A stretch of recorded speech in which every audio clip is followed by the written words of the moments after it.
श्रोते हो नमस्कार. आजच्या वृत्तविशेष या कार्यक्रमात आपलं स्वागत.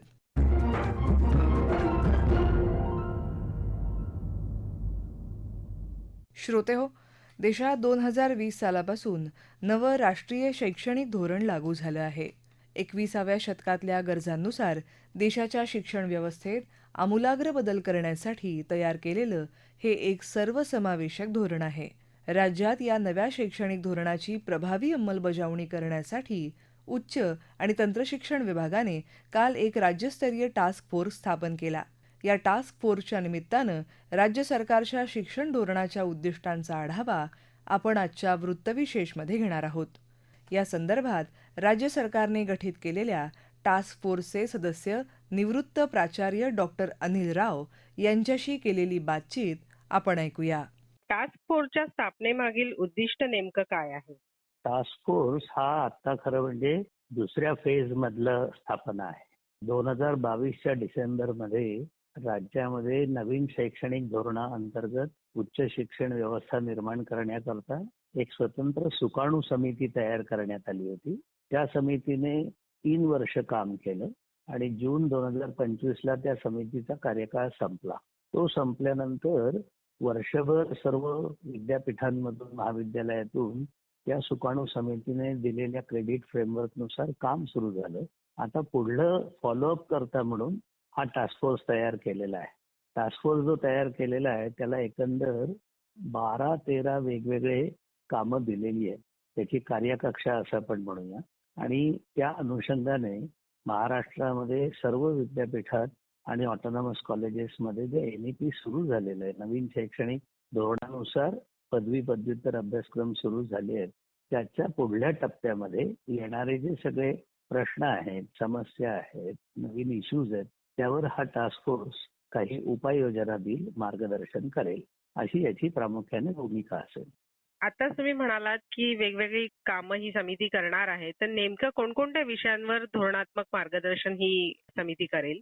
आता याच्यामध्ये जो GR आलेला आहे, ज्यानुसार हे टास्क फोर्स तयार केलेला आहे, त्यामध्ये प्रामुख्याने सर्व विद्यापीठ राज्यातली म्हणजे पब्लिक युनिव्हर्सिटीज आणि स्वायत्त महाविद्यालय यांना आधीच्या सुकाणू समितीने 3 वर्षाची पदवी आणि 4 वर्षाची पदवी असे 2 प्रकार आहेत. त्यासाठी म्हणून 6 व्हर्टिकल्समध्ये श्रेयांकांचा एक आराखडा, ज्याला आम्ही क्रेडिट फ्रेमवर्क म्हणतो, ते तयार करून दिलेला आहे. आणि प्रत्येक व्हर्टिकलसाठी एकंदर किती श्रेयांक किमान असायला पाहिजे, कमाल असायला पाहिजे, असं सगळं दिलं आहे.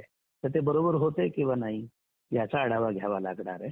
त्याबरोबरीनं आता पहिल्यांदाच नवीन शैक्षणिक धोरणात पदवी 4थं वर्ष देखील सुरू होणार आहे. या 4थ्या वर्षाकरताच्या क्षमता काय, त्याच्या पात्रतेचे नियम काय, त्याचं शुल्क काय, त्याच्यामध्ये प्रत्यक्ष अनुभव घेण्याकरता, संशोधन करण्याकरता, ऑन जॉब ट्रेनिंग करता काय निकष असावेत. 4 वर्षाची पदवी झाल्यावर विशिष्ट त्याला गुण मिळाले विद्यार्थ्याला की तो डायरेक्ट PhD करू शकणार आहे, त्याची काय नियमावली असावी. संपूर्ण राज्यात सर्व विद्यापीठांचं कॉमन किंवा युनिफॉर्म अकॅडमिक कॅलेंडर कसं असावं. नवीन शैक्षणिक धोरणामध्ये भारतीय ज्ञान परंपरा हा एक महत्वाचा भाग आहे. त्याबद्दल निश्चित अशी मार्गदर्शक तत्व सर्व विद्यापीठांना आणि कॉलेजेसला द्यावी लागतील. अशी वेगवेगळी एकंदर 12 उद्दिष्ट दिलेली आहेत की ज्यावर मार्गदर्शक असे काही नियम बनवणं, तत्व बनवणं, हे सगळं या टास्क फोर्स कडून अपेक्षित आहे.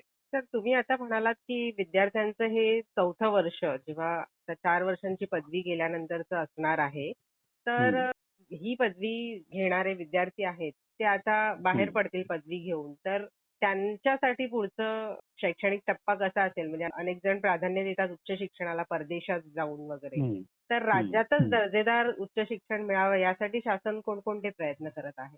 हा, याचे 2 भाग आहेत. आतापर्यंत 10+2+3 10-2-3 हा जो फॉर्म्युला गेली 20-25 वर्ष राज्यात आणि देशभरात चालला, त्याचा आता नवीन शैक्षणिक धोरणामध्ये वेगवेगळे टप्पे केले आणि त्या टप्प्यांना प्रत्येक स्तराला एक नंबर दिलेला आहे.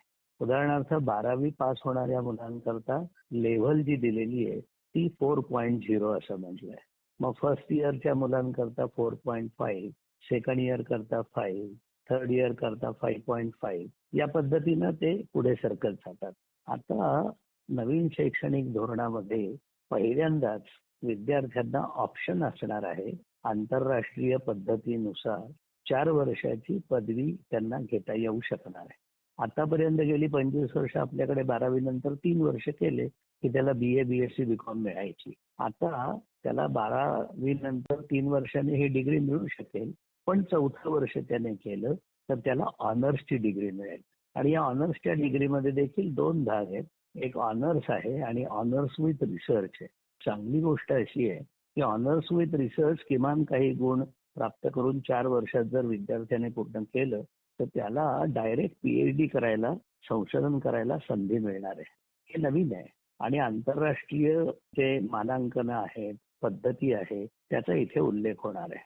आता याचा उपयोग महाराष्ट्रातले विद्यार्थी महाराष्ट्रामध्येच पदव्युत्तर अभ्यासक्रम करतील, संशोधन करतील, कौशल्यावर आधारित काही श्रेयांक मिळवतील, क्रेडिट मिळवतील आणि म्हणून मूळ अभ्यासाबरोबरीने कौशल्य ही पण त्यांना मिळतील आणि हे सगळं राज्यातच त्यांना मिळू शकेल. आणि चांगली गोष्ट अशी आहे की एका विद्यार्थ्याला तो ज्या महाविद्यालयात प्रवेश घेतो तिथे 60% क्रेडिट त्याला तिथे घ्यायचे, बाकी 40% क्रेडिट तो अन्य कुठूनही घेऊ शकतो, ऑनलाईन पद्धतीने पण घेऊ शकतो. आणि महाराष्ट्रामध्ये राज्य शासनाच्या वतीने अशी एक व्यवस्था तयार करण्यात येते की ज्यामुळे महाज्ञानदीप नावाचं ऑनलाईन पोर्टल असणार आहे आणि त्यामधून या सगळ्या गोष्टी सुरू होणार आहे. महाराष्ट्रात भरपूर सारे असे इनिशिएटिव्ह गेल्या 2-3 वर्षामध्ये सुरू झालेले आहेत. मला खात्री आहे की महाराष्ट्र संपूर्ण देशात याबाबत अग्रेसर राज्य आहे आणि त्यामुळे विद्यार्थ्यांना अन्य ठिकाणी कुठे जाण्याची गरज पडणार नाही. तर याच प्रश्नाच्या अनुषंगाने असं विचारते मी की विद्यार्थ्यांचे हं. मूल्यमापन करताना केवळ पाठांतरावर भर न देता त्यांच्या एकूण प्रगतीचा समावेश असणारं एक होलिस्टिक प्रोग्रेस कार्ड तयार केलं हो. जाणार आहे नवीन शिक्षण धोरणांतर्गत. तर त्याविषयी काय माहिती द्याल? नवीन शैक्षणिक धोरणाचे जे काही महत्वाचे शिफारसी आहेत त्यातलं सगळ्यात महत्वाची शिफारस म्हणजे विद्यार्थ्यांचं मूल्यमापन. आतापर्यंत जी काही मूल्यमापनाची पद्धत सर्व ठिकाणी वापरली गेली ती पाठांतरावर आधारित, तुम्ही म्हटलात ते बरोबर आहे, फक्त पाठांतरावर आधारित अशी होती. आता नवीन शैक्षणिक धोरणामध्ये पाठांतर हा विषय बाजूला पडलेला आहे आणि त्याचे जी काही वेगवेगळी त्याला कॉग्निटिव्ह स्किल्स म्हणतात त्या स्किल्समध्ये नुसतं पाठांतर नव्हे तर त्याचं ऍप्लिकेशन आहे, त्याची विश्लेषण क्षमता आहे, त्याची उपयोजन क्षमता आहे, त्याचं नवनिर्मितीची क्षमता आहे. या दृष्टिकोनातून त्याची परीक्षा घेतली जाणं अपेक्षित आहे. याला फलनिष्पत्ती आधारित मूल्यमापन असं म्हटलेलं आहे. म्हणजे त्याला जे वर्गात शिकवलं गेलेलं आहे, त्याने जे प्रॅक्टिकल केलंय, त्याने हँड्स ऑन केलेलं आहे, कौशल्य घेतली आहे, त्यामधून त्याला कुठल्या प्रकारानं आणि कुठल्या स्तरावरची कौशल्य मिळायला पाहिजे हे राष्ट्रीय स्तरावर आता ठरलेलं आहे. ते प्रमाणीकरण केलेलं आहे. मग पहिलं वर्ष त्याचं पूर्ण झालं की त्याला कुठली लर्निंग आउटकम लेव्हल असायला पाहिजे प्रत्येक विषयाची हे विद्यापीठांनी ठरवायचं आणि त्याने शिक्षण जे घेतलं, पेडॅगॉजी जी पूर्ण केली, वर्गात जे शिकला, त्यामधून त्याला ते फलनिष्पत्ती किंवा लर्निंग आउटकम मिळालं का या पद्धतीनं आता त्याची तपासणी व्हायची. आणि एक टप्पा तर पुढे नाविन्यपूर्ण असा आहे की एखादा युवक असा असू शकतो की तो औपचारिक शिक्षण पद्धतीत आलेला नाही, परंतु तो त्याच्या व्यवसायामध्ये, अनुभवामध्ये अनेक गोष्टी शिकला आहे. तर त्या ज्या तो शिकलेला आहे औपचारिक नव्हे अनौपचारिक पद्धतीनं त्याचं पण मूल्यमापन करून त्याला तेवढे क्रेडिट मिळण्याची सोय या धोरणामध्ये रेकॉग्निशन ऑफ प्रायर लर्निंग असं म्हटलेलं आहे.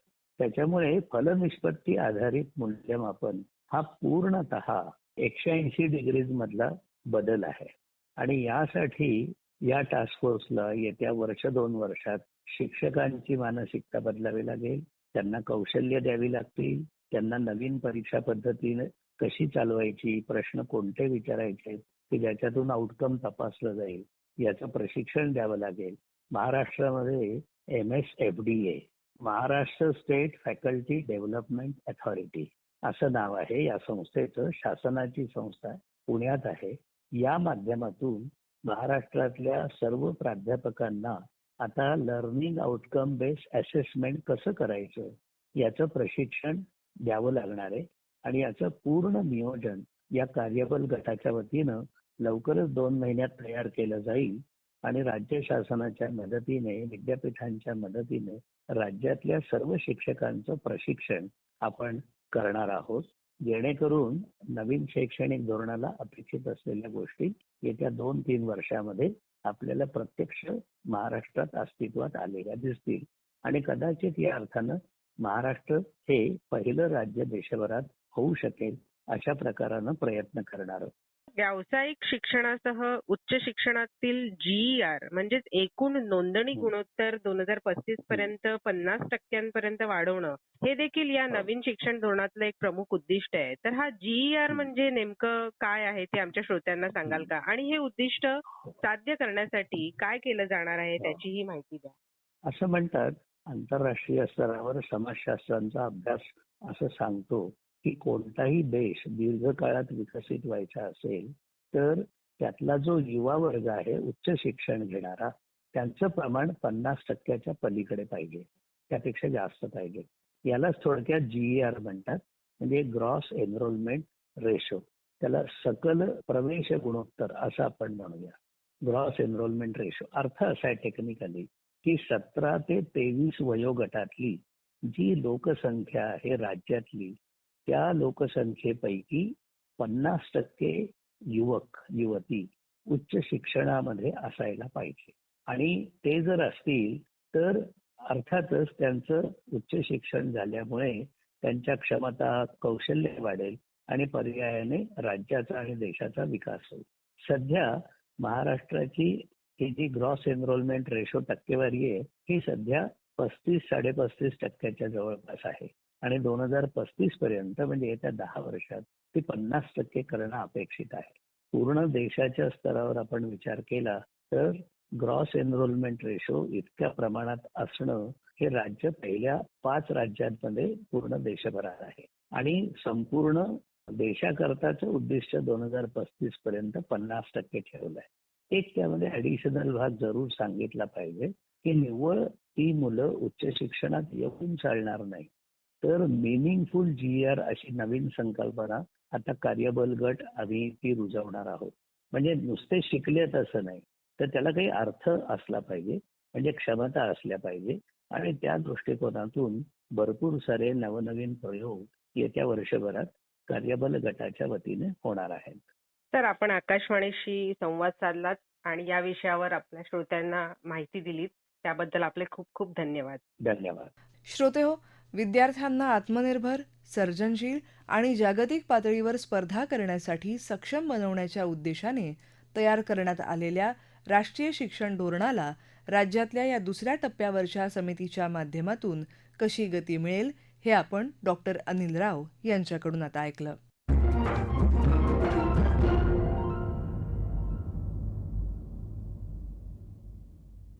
श्रोतेहो, आपला वृत्तविशेष हा कार्यक्रम आपण न्यूज ऑन AIR या ॲपवरही लाईव्ह ऐकू शकता. यासोबतच आमच्या मुंबई एअर न्यूज या YouTube वाहिनीवर कार्यक्रमाचं ध्वनिमुद्रण आपल्याला कधीही ऐकता येईल. याबरोबरच आजचा वृत्तविशेष हा कार्यक्रम संपला. हा कार्यक्रम आकाशवाणी मुंबईच्या प्रादेशिक वृत्त विभागानं सादर केला. संपादक आणि सादरकर्त्या संगीता गोडबोले, निर्मिती सहाय्य शीतल जाधव, लेखन आणि समन्वय मनीषा देवणे आणि निवेदन रश्मी पाटकर.